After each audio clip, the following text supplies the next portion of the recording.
Ahora aprenderás a iniciar tu propio camino espiritual. Primero que nada, tienes que saber que nadie me preparó el camino, ni tampoco yo le estoy preparando el camino a nadie. Esto tiene que ser entendido.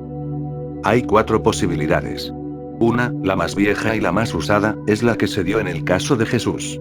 Juan el Bautista preparó el camino. El discípulo precedió al maestro. Esto tiene ventajas, pero también tiene limitaciones y defectos. Eso es necesariamente así. Cuando el discípulo precede al maestro, creará limitaciones que le son propias, y el maestro tendrá que funcionar dentro de esas limitaciones. Tiene sus ventajas, pues cuando llega el maestro, no tendrá que preocuparse de preparar el terreno. El terreno ya estará dispuesto, puede comenzar de inmediato a sembrar las semillas, pero el terreno estará dispuesto a la manera del discípulo. No puede estarlo al estilo del maestro. Por lo tanto, este tendrá que funcionar dentro de ciertas limitaciones. Eso es lo que produjo todo el problema en la historia de Jesús. Juan el Bautista es un tipo de hombre diferente de Jesús, un hombre muy fiero, casi en llamas, y siempre enardecido. Usa un lenguaje que le es apropiado, pero que nunca podrá ser apropiado para Jesús. Jesús es muy silencioso, muy apacible. Juan el Bautista no es ese tipo de hombre. Es un profeta, y Jesús es un Mesías. Y la diferencia entre un profeta y un Mesías es grande. Un profeta es un hombre religioso, profundamente religioso, pero funciona como un político. Utiliza el lenguaje de la revolución, utiliza un lenguaje muy violento, excitando los corazones y el ser de los hombres, agitándolos. Un profeta es como un terremoto. Un Mesías es muy tranquilizante, silencioso como un valle del Himalaya. Puedes descansar con un Mesías. Con un profeta, siempre estarás en movimiento. Debido a esto, Juan el Bautista usó la terminología de la política. La revolución, el reino de Dios. E incluso ese reino, debe ser tomado por la fuerza. Tiene que ser, de hecho, atacado. Él no fue comprendido, pues siempre serás mal interpretado si utilizas el lenguaje del mundo exterior para referirte al mundo interior. Los políticos tuvieron miedo. Decían: ¿de qué reino está hablando este hombre? ¿De qué revolución? ¿A qué se refiere cuando dice que el reino debe ser tomado por la fuerza?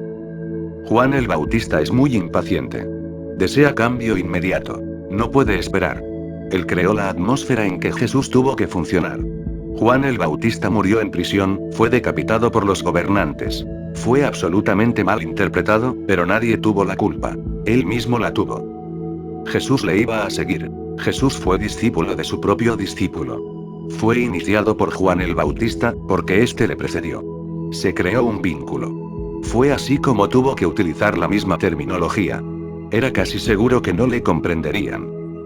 Juan el Bautista murió en prisión, decapitado. Jesús murió en la cruz, asesinado. Juan el Bautista también estaba hablando del reino de Dios. Naturalmente, él no era agresivo, pero la terminología en sí parecía política. Él era un hombre muy inocente, no tenía nada que ver con política. Pero Juan el Bautista ayudó, en cierta manera.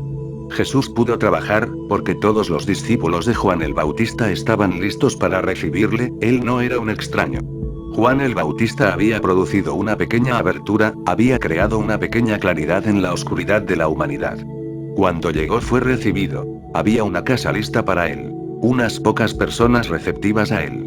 Eso no hubiera sido posible si hubiese venido solo, sin un predecesor. Pero la casa fue construida por Juan el Bautista, y los discípulos que éste atrajo, fueron atraídos por él. Eso produjo el conflicto.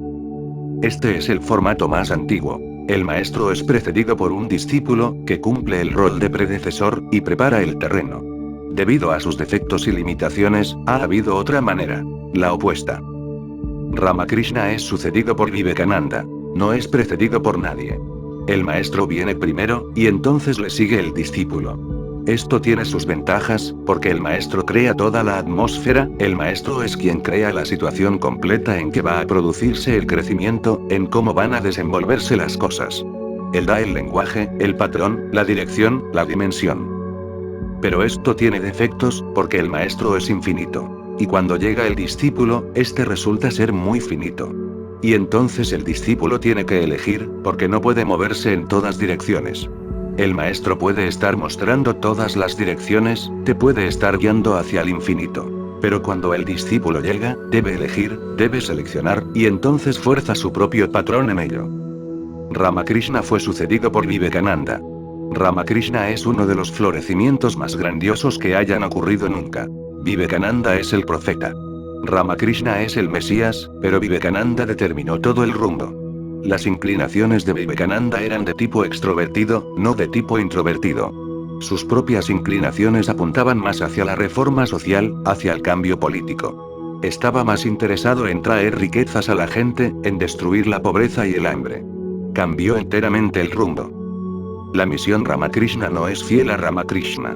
La misión Ramakrishna es fiel a Vivekananda. La misión Ramakrishna funciona ahora como un servicio social. Siempre que hay hambruna, están allí para servir a la gente. Cuando hay un terremoto, están ahí para servir a la gente. Cuando hay una inundación, y ninguna de estas cosas falta en la India, ellos están ahí. Son buenos servidores, pero la revolución interior de Ramakrishna ha desaparecido completamente dentro del desierto de Vivekananda. Ramakrishna funcionó más libremente que Jesús, porque no tuvo un patrón preconcebido. Vivió más espontáneamente que Jesús. No tuvo ningún límite. Pudo funcionar en cualquier dirección. Podía volar como un pájaro en el cielo, no había ninguna limitación.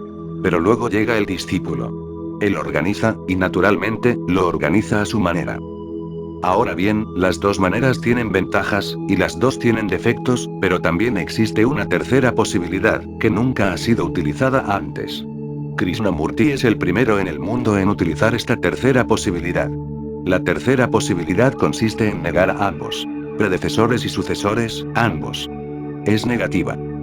El método de Krishnamurti es vía negativa. Así entonces, primero negó a aquellos que le prepararon el terreno. Esa era la única forma de desembarazarse de las limitaciones.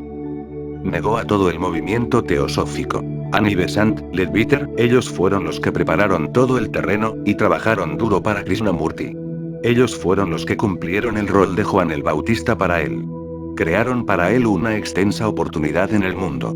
Pero entonces, cuando él estuvo listo, miró, y vio los defectos y las limitaciones. Ocurriría lo mismo que en el caso de Jesús. Y entonces, simplemente, negó. Negó que ellos prepararan el terreno, o que hubiera alguna necesidad de prepararlo. Al negarles, él estaba consciente de que también tenía que negar su calidad de Mesías, porque si él decía que era el Mesías, podía negar a los predecesores, pero entonces vendrían los sucesores. Y entonces se plantearía el mismo problema que se había presentado con Ramakrishna. Así que negó. Dijo: nadie me ha precedido, y nadie va a sucederme. Negó a Leadbeater, a Ani Besant, y al movimiento teosófico. Durante toda su vida ha negado que alguien vaya a convertirse en su heredero, o sucesor. Esto tiene su belleza propia, pero también sus problemas. Puedes ser libre, muy libre, absolutamente libre, porque no hay limitaciones por ningún lado, ni antes ni después, pero tu libertad está en la negatividad. No creas. Tu libertad no alcanza ninguna realización, es vana, no ayudas. Es como si alguien estuviese tan pendiente de no enfermar, trabajando continuamente y pendiente de no caer enfermo, que olvida que a veces también tiene que disfrutar de la salud. De otra manera, puede que no enfermes, pero el solo estar pendiente de que uno no debe enfermarse y debe permanecer atento, se convierte en un tipo de enfermedad. Krishnamurti está tan atento al respecto, que ningún tipo de cautiverio se creó, pero no pudo ayudar a nadie. Ha sido hermoso para él mismo, pero no ha sido beneficioso para la humanidad. Él es un hombre libre, pero su libertad es solo para él. Esa libertad no pudo llegar a ser saboreada en miles y miles de gargantas. No pudo crear un impulso. Él se ha mantenido como un pináculo de la libertad, pero no existe puente. Puedes mirarle, es como una hermosa pintura, o una hermosa poesía, pero nada se puede hacer al respecto, no te transforma, porque ha roto todos los puentes. Esta es la tercera posibilidad. Nunca se probó antes. Él fue el primero. Ahora bien, yo he probado la cuarta. Que tampoco ha sido usada. La cuarta consiste en que durante la mitad de mi vida, yo mismo he trabajado como Juan el Bautista. Y ahora, durante la otra mitad, funcionaré como un Cristo. Esta es la cuarta posibilidad. Preparar el terreno, y también sembrarlo, sembrar las semillas. También tiene sus inconvenientes. Es imposible encontrar un camino que no los tenga. Tiene cualidades y tiene defectos. La ventaja es que soy ambos. Por lo tanto soy, en cierta manera, totalmente libre. Todo lo que he hecho en mi primer paso, lo hice sabiendo perfectamente bien cuál iba a ser el segundo paso. El Juan el Bautista que había en mí, conocía perfectamente bien al Cristo que iba a seguirle. Ambos se hallaban en profunda armonía. Son una persona. No hay problema en ello. Por lo tanto, el Juan el Bautista que había en mí, no podía crear ninguna limitación para el Jesús que iba a seguirle. Libertad total. Y ningún Vivekananda me va a seguir. Yo soy mi propio Vivekananda, y soy mi propio Juan el Bautista. Por lo tanto, nadie puede limitarme en forma alguna, cuando me haya ido. Y soy positivo. Si Krishnamurti es vía negativa, yo soy vía positiva. He aceptado ambos papeles, y tengo una cierta libertad, que ni siquiera Krishnamurti puede tener. Él tiene que negar constantemente, y la negación en sí, se convierte en una preocupación, en una profunda ansiedad. No tengo nada que negar. Solo tengo que decir que sí, a la totalidad.